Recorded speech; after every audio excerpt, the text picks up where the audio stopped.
പ്രിയപ്പെട്ടവരെ, നമ്മൾ ഇന്ന് ഡിസ്കസ് ചെയ്യാൻ പോകുന്നത് ഗ്യാസ് ക്രൊമാറ്റോഗ്രാഫിയാണ്. ഓൾറെഡി തിൻ ലെയർ ക്രൊമാറ്റോഗ്രാഫിയെ പറ്റിയിട്ടും കോളം ക്രൊമാറ്റോഗ്രാഫിയെ പറ്റിയിട്ടും അതേപോലെ തന്നെ നമ്മളെ പേപ്പർ ക്രൊമാറ്റോഗ്രാഫിയെ പറ്റി ഞാൻ ഓൾറെഡി ക്ലാസ്സുകൾ ചെയ്ത് കഴിഞ്ഞു. ഇനി ഡിസ്കസ് ചെയ്യാൻ പോകുന്ന നാലാമത്തെ gas chromatography, that is one of the important chromatography. നമുക്ക് നോക്കാം. അപ്പം ഈ ഗ്യാസ് ക്രൊമാറ്റോഗ്രാഫി തന്നെ രണ്ട് തരത്തിലുണ്ട്. Basically one is we call it as GSC ഉണ്ട്, അതേപോലെ തന്നെ GLC ഉണ്ട്. What is the difference is that GSCയിലാണെങ്കിൽ mobile phase gas, stationary phase solid, പിന്നെ ക്രൊമാറ്റോഗ്രാഫി GSC, അതായത് മൊബൈൽ സ്റ്റേഷനറി ക്രൊമാറ്റോഗ്രാഫി. GLC ആണെങ്കിൽ മൊബൈൽ ഫേസ് ഗ്യാസ് തന്നെ, അതേപോലെ തന്നെ സ്റ്റേഷനറി ഫേസ് ലിക്വിഡ്, അതാണ് GLC എന്ന് പറയും.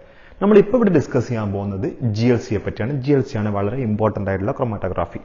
അപ്പോൾ ഈ chromatography is based on the principle of partition പ്രിൻസിപ്പിളാണ്. അതായത് പാർട്ടീഷൻ ക്രൊമാറ്റോഗ്രാഫിക്ക് ഒരു എക്സാമ്പിൾ ആണ് നമ്മുടെ ഈ ഗ്യാസ് ക്രൊമാറ്റോഗ്രാഫി. അതുകൊണ്ട് പാർട്ടീഷൻ എന്ന് പറയുന്ന വാക്കിനെ പറ്റി വ്യക്തമായിട്ട് മനസ്സിലാക്കണമെങ്കിൽ ഞാൻ നേരത്തെ ചെയ്തിരിക്കുന്ന മറ്റ് ക്രൊമാറ്റോഗ്രാഫിയിൽ ഞാൻ ഓൾറെഡി പറഞ്ഞിട്ടുണ്ടായിരുന്നു. അതായത് കോളം ക്രൊമാറ്റോഗ്രാഫിയിലും തിൻ ലെയർ ക്രൊമാറ്റോഗ്രാഫിയും പറയുമ്പോൾ പാർട്ടീഷനെ പറ്റി പറഞ്ഞിട്ടുണ്ട്. അത് നിങ്ങൾ നോക്കുകയാണെങ്കിൽ എളുപ്പത്തിൽ പാർട്ടീഷൻ എന്ന വാക്കിന്റെ അർത്ഥം മനസ്സിലാവും. എന്നിരുന്നാലും ഞാൻ ഇവിടെ പറയുന്നതായിരിക്കും കുറച്ച് അങ്ങോട്ട് എത്തുമ്പോൾ എന്താണ് ഈ പാർട്ടീഷൻ എന്ന കൺസെപ്റ്റ്. ഏതൊരു ക്രൊമാറ്റോഗ്രാഫി ആണെങ്കിൽ അവിടെ രണ്ട് ഫേസ് ഉണ്ടാവും. One is stationary phase and mobile face.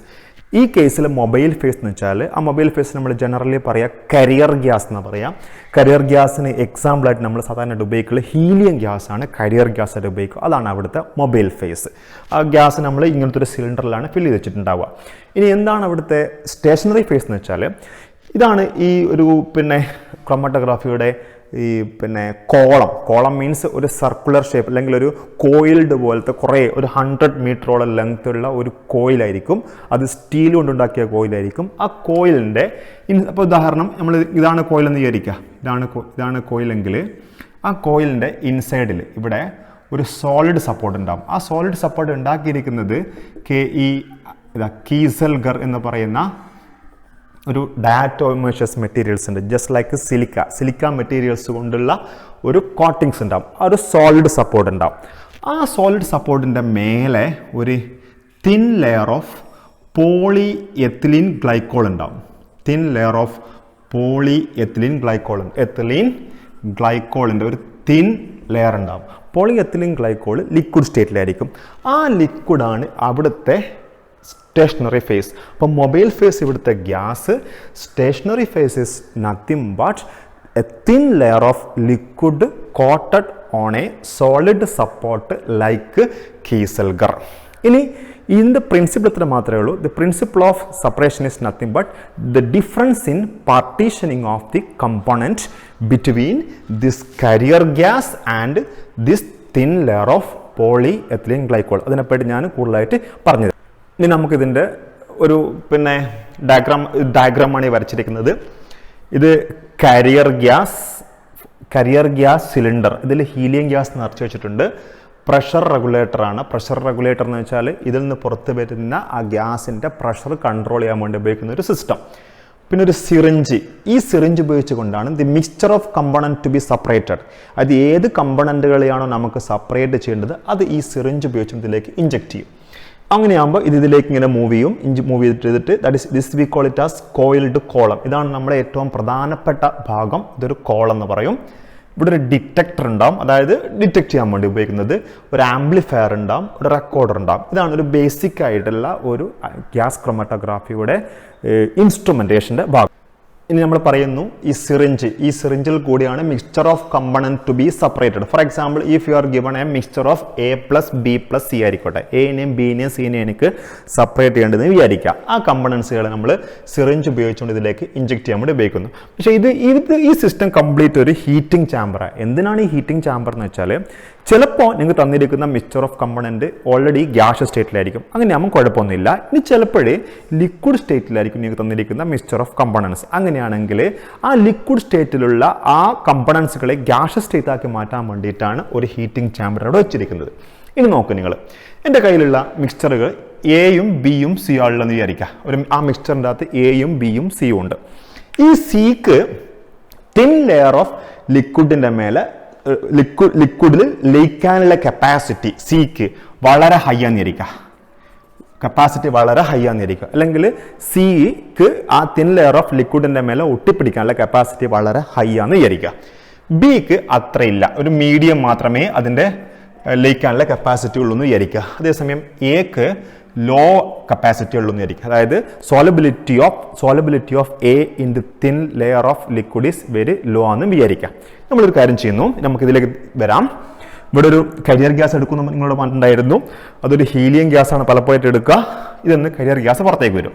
Career gas പുറത്തേക്ക് വരുമ്പോൾ ഇവിടെ ഈ കരിയർ ഗ്യാസിൻ്റെ പ്രഷർ റെഗുലേറ്റ് ചെയ്യാൻ വേണ്ടിയിട്ട് ഒരു പ്രഷർ റെഗുലേറ്റർ ഉണ്ടാവും.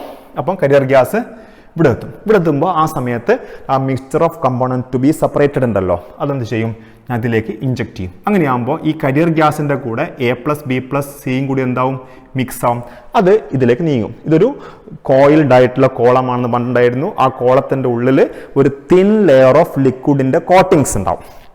ആ തിൻ ലെയർ ഓഫ് ലിക്വിഡിൻ്റെ കോട്ടിങ്സിൻ്റെ മേലെ ലയിക്കാനുള്ള കപ്പാസിറ്റി എക്കും ബിക്കും സിക്കും ഡിഫറെൻറ്റാണ്. സിക്ക് വളരെ സ്ട്രോങ് ആയിട്ട് ഒട്ടിപ്പിടിക്കാനുള്ള കപ്പാസിറ്റി ഉണ്ട്, അല്ലെങ്കിൽ സിക്ക് വളരെ ഹൈ, സിയുടെ സോലബിലിറ്റീസ് വെരി മച്ച് ഹൈ, ബിക്ക് അത്രയില്ല, എക്ക് അത്രയില്ല എങ്കിൽ ഈ മിക്സ്ചർ ഓഫ് കമ്പോണൻസ് ഇവിടെ എത്തുമ്പോൾ സി ഇതിൻ്റെ തുടക്കത്തിൽ തന്നെ എന്ത് ചെയ്തിട്ടുണ്ടാവും, പൂർണ്ണമായിട്ട് ലയിച്ചു പോയിട്ടുണ്ടാവും, അല്ല പൂർണ്ണമായിട്ടും ഒട്ടിപ്പിടിച്ചിട്ടുണ്ടാവും. ബി കുറച്ചും കൂടി ദൂരം പോയതിനു ശേഷം മാത്രമേ ഒട്ടിപ്പിടിക്കുകയുള്ളൂ. അതേസമയം എ അതിലും കൂടി ദൂരം പോയാൽ മാത്രമേ അവിടെ ഒട്ടിപ്പിടിക്കുകയുള്ളൂ. അപ്പോൾ ചുരുക്കി പറഞ്ഞാൽ ഈ മൂന്നാൾക്കാരെയും അവയുടെ സോലബിലിറ്റിയുടെ ബേസിൽ നമ്മൾ എന്ത് ചെയ്തു, സെപ്പറേറ്റ് ചെയ്യപ്പെട്ടു. അത് എത്തിക്കഴിഞ്ഞു. ഇനി നമ്മളൊരു കാര്യം ചെയ്യുന്നു, ഈ കരിയർ ഗ്യാസിൻ്റെ അകത്ത് നമ്മൾ വീണ്ടും ഗ്യാസ് പാസ് ചെയ്യുക. ഇവിടുന്ന് പാസ് ചെയ്യുന്ന ഗ്യാസിൻ്റെ പ്രഷർ ഒന്ന് കൂട്ടുക. കൂട്ടിക്കഴിഞ്ഞാൽ ഓട്ടോമാറ്റിക്കലി ഈ ഒട്ടിപ്പിടിച്ച സിയും ബിയും എയും അവിടുന്ന് ഇളകിയിട്ട് പുറത്തേക്ക് വരും. പുറത്ത് വരുമ്പോൾ ഇവന്മാരിവിടെ എത്തും, ഈ ഒരു സ്ഥലത്തെത്തും. ഇതിൻ്റെ പേരാണ് വിക്കോൾട്ടസ് ഡിറ്റക്ടർ എന്നാണ് പറയുന്ന. പലതരത്തിലുള്ള ഡിറ്റക്ടേഴ്സ് ഉണ്ട്. ഒന്ന് തെർമൽ, പിന്നെ കണ്ടക്ടിവിറ്റി ഡിറ്റക്ടേഴ്സ് ഉണ്ട്, അതേപോലെ ഇലക്ട്രോൺ ക്യാപ്ചർ ഡിറ്റക്ടേഴ്സ് ഉണ്ട്. അങ്ങനെ ഒരുപാട് ഡിറ്റക്ടേഴ്സ് ഉണ്ട്. പക്ഷേ ഡിഗ്രി സ്റ്റുഡൻസിൻ്റെ ക്ലാസ് ആയതുകൊണ്ട് തന്നെ തൽക്കാലത്തേക്ക് ആ ഡിറ്റക്ടേഴ്സിൻ്റെ ഭാഗത്തിലേക്ക് ഞാൻ പോകുന്നില്ല. ആ ഡിറ്റക്ടേഴ്സിൻ്റെ അകത്ത് എയും ബിയും സിയും എത്തും. നിങ്ങൾക്ക് കാണാൻ പറ്റും എയുടെ സോലബിലിറ്റി ഈസ് വെരി ലെസ്സാണ്. അങ്ങനെയാകുമ്പോൾ എ പെട്ടെന്ന് തന്നെ ഇവിടെ എത്തും. ബിനെ എത്തണമെങ്കിൽ കുറച്ചും കൂടി സമയം കഴിഞ്ഞാൽ മാത്രമേ ബി എത്തുള്ളൂ. സി അതിലും സമയം കഴിഞ്ഞാൽ മാത്രമേ ഉള്ളൂ. അങ്ങനെ ആ എയും ബിയും സിയും എത്തുന്ന ആ ടൈം നോക്കിയിട്ടാണ് നമ്മൾ ഈ വസ്തുക്കളെ നമ്മൾ എന്ത് ചെയ്യുന്നത്, സെപ്പറേറ്റും ചെയ്യുന്നത്, അതിൻ്റെ ഐഡൻറ്റിഫിക്കേഷൻ ചെയ്യുന്നത്. അപ്പോൾ ചുരുക്കി പറഞ്ഞാൽ 5 കമ്പണൻസ് ഉണ്ടെങ്കിൽ 5 കമ്പണൻസും വരുന്ന സമയം എന്തായിരിക്കും, ഡിഫറെൻ്റ് ആയിരിക്കും. അപ്പം ആ ഡിറ്റക്ടേഴ്സിൻ്റെ അകത്ത് എയും ബിയും സിയും എത്തി. ആദ്യം എ എത്തി, കുറച്ചു നേരം കഴിഞ്ഞാൽ ബി എത്തി, പിന്നെ ലാസ്റ്റിൽ സി എത്തി എന്ന് വിചാരിക്കുക. ഡിറ്റക്ടേഴ്സിൻ്റെ അകത്ത് നിന്ന് കുറേ സിഗ്നൽസ് ഉണ്ടാവും. ആ സിഗ്നൽസിനെ നമ്മൾ ആംപ്ലിഫൈ ചെയ്യും.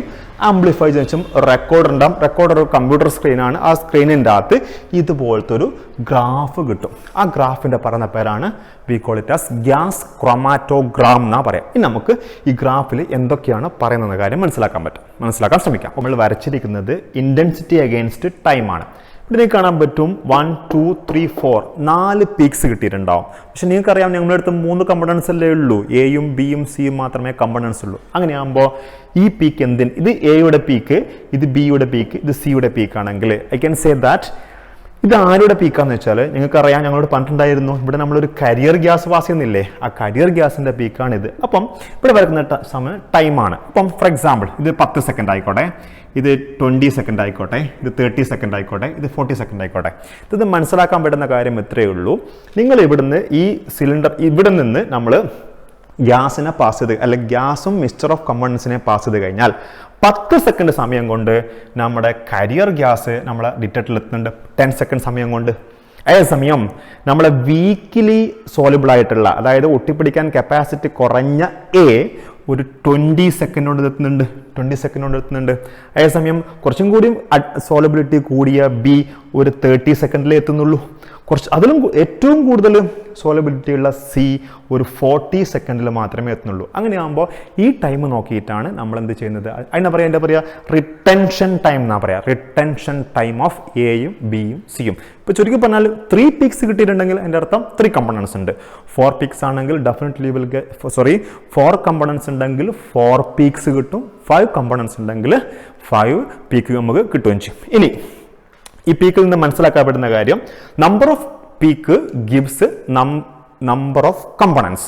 ഇനി കാണാൻ പറ്റും ഈ വരച്ചിരിക്കുന്ന എല്ലാ പീക്സിൻ്റെയും ഈ ഏരിയ എന്താണ്, ഡിഫറെൻ്റ് ആണ്. ഇവിടെ ഹൈ ഏരിയ ഉള്ളത് ഇവിടെ കുറഞ്ഞ ഏരിയ മാത്രമേ ഉള്ളൂ. The area under each peak give the relative concentration of A B and C. അങ്ങനെയാണെങ്കിൽ നിങ്ങൾക്ക് കാണാൻ പറ്റും ഇവിടെ എയും ബിയും സി അല്ലേ ഉള്ളത്, ഇതിനുള്ള ഏരിയ വളരെ കൂടുതലുള്ളത്. അങ്ങനെയാണെങ്കിൽ തന്ന മിക്സറിൻ്റെ അകത്ത് ഏറ്റവും കൂടുതൽ കാണപ്പെടുന്ന സാധനം ബി ആണ്, പിന്നെ സി വളരെ കുറച്ച് മാത്രമേ ഉള്ളൂ. ഇപ്പോൾ ചുരുക്കി പറഞ്ഞാൽ കോമ്പൗണ്ടുകളെ നമുക്ക് സെപ്പറേറ്റ് ചെയ്യാൻ പറ്റും, കോമ്പൗണ്ടുകളെ നമുക്ക് ഐഡൻറ്റിഫൈ ചെയ്യാൻ പറ്റും. അതേപോലെ തന്നെ ആ പീക്സിൻ്റെ ഏരിയ കിട്ടിയാൽ എത്രമാത്രം ആ കോമ്പൗണ്ട് അതിൽ ഉണ്ടെന്ന് മനസ്സിലാക്കാൻ പറ്റും. അതായത് ക്വാണ്ടിറ്റേറ്റീവ് അനാലിസിസിനും നമുക്ക് വേണമെങ്കിൽ ഈ ഗ്യാസ് ക്രൊമാറ്റോഗ്രാഫി ഉപയോഗിക്കാൻ പറ്റും. പിന്നെ വേറൊരു കാര്യമുണ്ട്, ഓരോ കമ്പണൻറ്റിനും ഒരു സ്പെസിഫിക് റിട്ടൻഷൻ ടൈം ഉണ്ട്. അങ്ങനെയാകുമ്പോൾ ഒരു പ്രത്യേക കമ്പണൻറ്റിൻ്റെ റിട്ടൻഷൻ ടൈം നമുക്ക് അറിയാമെങ്കിൽ അതിൻ്റെ റിട്ടൻഷൻ ടൈം ഗ്രാഫിൽ നിന്ന് കിട്ടുകയാണെങ്കിൽ നമുക്ക് ഏതാണ് ആ കമ്പണൻ്റ് എന്ന് നമുക്ക് ജസ്റ്റ് പ്രെഡിക്റ്റ് ചെയ്യാനും പറ്റും. അതാണ് ഇതിൻ്റെ ഏറ്റവും വലിയ ഒരു മെറിറ്റ് എന്ന് വെച്ചാൽ നമുക്ക് കമ്പണൻ്റ് ആരാണെന്ന് വേണമെങ്കിലും നമുക്ക് എന്ത് ചെയ്യാം, അന്നേരം തന്നെ പ്രെഡിക്റ്റ് ചെയ്യാം by comparing the retention time of the given component and the standard value. Standard value നമ്മൾ കമ്പയർ ചെയ്യുമ്പോൾ നമുക്ക് കിട്ടിയ വാല്യൂ സ്റ്റാൻഡേർഡ് വാല്യൂസിലുള്ള ഒരു വാല്യൂ നമ്മൾ മാച്ച് ചെയ്യുമ്പോൾ അത് കിട്ടുകയാണെങ്കിൽ this component is that component എന്നുള്ള കാര്യം നമുക്ക് പറയാനും പറ്റും. ഇനി നിങ്ങൾക്കറിയാം, ഞാനിപ്പോൾ ഇതിനെപ്പറ്റി വ്യക്തമായിട്ട് പറഞ്ഞിട്ടുണ്ട്, നിങ്ങൾക്ക് മനസ്സിലായിട്ടെന്ന് വിചാരിക്കുന്നു. പക്ഷേ എക്സാമിനേഷന് എഴുതണമെങ്കിൽ നമുക്ക് നോട്ട്സ് വേണം, ആ നോട്ട്സും കൂടി ഞാൻ പറഞ്ഞുതരാം. Gas chromatography 2 types, GLC or GSC. നിങ്ങൾ GLCനെ പറ്റി മാത്രം എഴുതിയാൽ മതി. Mobile phase is a carrier gas like helium. Stationary phase is a thin layer of liquid like polyethylene glycol on the surface of a inert solid support like Kieselguhr, KEISELGUHR bracket silica material.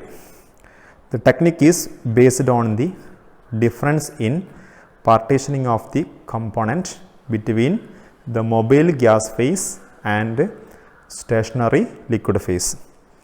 Working principle: high pressurized carrier gas bracket mostly helium is introduced to the system from a cylinder at a controlled flow rate. The pressure of the gas is controlled by a pressure regulator. A small amount of the sample is injected to the carrier gas by using a micro syringe which is placed in a heating chamber. Micro syringe is used if the sample is liquid and gas tight syringe is used if the sample is gas.